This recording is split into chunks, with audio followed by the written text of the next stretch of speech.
السلام علیکم۔ ٹیکسلا کی آج کی ٹاپ 10 نیوز کے ساتھ میں ہوں ماسٹر نبیل۔ ایوان عدل ٹیکسلا میں کل ایک دلخراش واقعہ پیش آیا۔ ایک مسلح شخص نے فائرنگ کر کے 2 افراد کو زخمی کر دیا۔ ایک شخص شدید زخمی تھا جس کے جبڑے میں فائر لگا۔ پولیس نے مسلح شخص کو گرفتار کر لیا اور تفتیش شروع کر دی۔ تحصیل ٹیکسلا میں قتل کی ایک اور واردات، دربار بھی غیر محفوظ۔ ٹیکسلا بلڑ توپ تکیہ دربار پر دن دہاڑے قتل کی واردات ہوئی۔ تفصیلات کے مطابق تکیہ دربار بلڑ توپ پر گزشتہ دن ایک شخص کو خاندانی دشمنی کی بنا پر اندھا دھند فائرنگ کر کے قتل کر دیا گیا۔ مقتول کو اطلاع کے مطابق 7 فائر لگے جس سے وہ شدید زخمی ہو گئے اور زخموں کی تاب نہ لاتے ہوئے خالق حقیقی سے جا ملے۔ ملزمان فائرنگ کرتے ہوئے موقع سے فرار۔ پولیس رائے کا کہنا ہے ملزمان کو جلد گرفتار کر لیا جائے گا۔ سابق کونسلر ملک اللہ دتہ ایوان لیبر ونگ تحصیل ٹیکسلا کے کوآرڈینیٹر مقرر۔ مسلم لیگ نون کی قیادت کے اعتماد کے اظہار کا شکریہ۔ ذمہ داریاں انصاف سے کروں گا۔ تقرری کے بعد میڈیا سے ملک اللہ دتہ کی گفتگو۔ ملک اللہ دتہ ایوان بلدیہ ٹیکسلا میں کئی بار کونسلر رہ چکے ہیں۔ ایک وسیع حلقہ احباب اور اچھی شہرت کے حامل ہیں۔ پاکستان مسلم لیگ نون کا ملک اللہ دتہ ایوان کو لیبر ونگ تحصیل ٹیکسلا کا معاون خصوصی مقرر کرنا نہ صرف ان کے لیے اعزاز ہے بلکہ پارٹی کے لیے بھی مفید ثابت ہوں گے۔ اس موقع پر ملک اللہ دتہ ایوان نے میڈیا سے گفتگو کرتے ہوئے کہا کہ میں پارٹی لیڈرشپ میاں محمد نواز شریف اور وزیر اعظم میاں محمد شہباز شریف، وزیر اعلیٰ پنجاب مریم نواز شریف اور مقامی قیادت جن میں وزیر مملکت بیرسٹر ملک عقیل حاجی ملک عمر فاروق اور لیبر اتھارٹی کو یقین دلاتا ہوں جس منصب کے لیے مجھے کوآرڈینیٹر مقرر کیا گیا انشاءاللہ ان کے لیے اس پر اعتماد پر پورا اتروں گا۔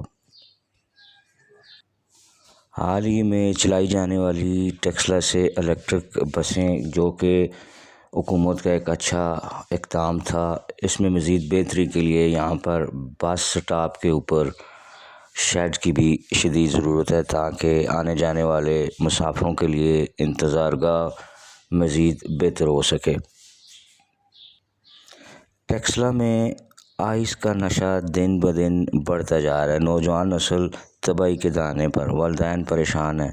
نوجوانوں میں آئس کا نشہ بڑی تیزی سے پھیلتا جا رہا ہے۔ بچے دن بدن بطور فیشن اس کے عادی ہوتے جا رہے ہیں۔ والدین کے لیے لمحہ فکریہ ہے۔ ٹیکسلا کے عوام نے اعلیٰ حکام سے مطالبہ کیا ہے کہ تحصیل ٹیکسلا میں سرکاری طور پر منشیات کا اسپتال بنایا جائے جہاں پر منشیات کے عادی افراد کا علاج ہو۔ نیز ٹیکسلا کو نشے سے پاک بھی کیا جائے اور روک تھام کے لیے سخت قوانین اپنائے جائیں۔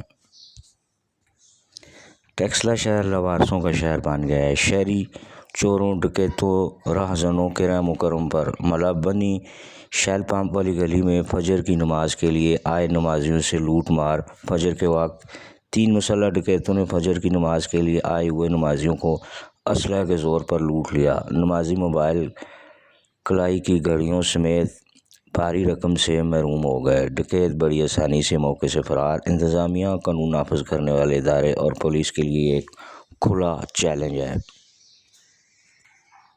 Government boys primary school Dhok موچیا میں گورنمنٹ پنجاب وزارت تعلیم کی طرف سے بچوں میں آگاہی مہم گڈ ٹچ بیڈ ٹچ کے حوالے سے ایک تقریب کا انعقاد۔ مہمان خصوصی ڈپٹی ای او جناب محمد آصف صاحب، ملک وسیم شہزاد، ترجمان بیرسٹر عقیل ملک، وزیر مملکت و انصاف تھے۔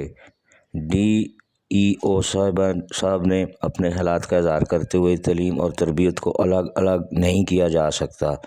کسی بھی معاشرے میں تعلیم کے ساتھ تربیت کا ہونا ضروری ہے۔ اساتذہ کرام کی عزت کرنا طلبہ طالبات کے لیے اور ماں باپ پر بھی یہ فرض ہے۔ ملک وسیم نے نئی نسل کو مشورہ دیا ہے کہ وہ محنت، اخلاص اور خدمت کے جذبے کو اپنا شعار بنائیں۔ بعد میں اول، دوئم اور سوئم آنے والے طلبہ میں انعامات تقسیم کیے۔ تقریب میں اے ای اور سینئر اساتذہ، مختلف اسکولوں کے سربراہان، سماجی کارکنان اور دیگر معزز مہمانوں نے شرکت کی۔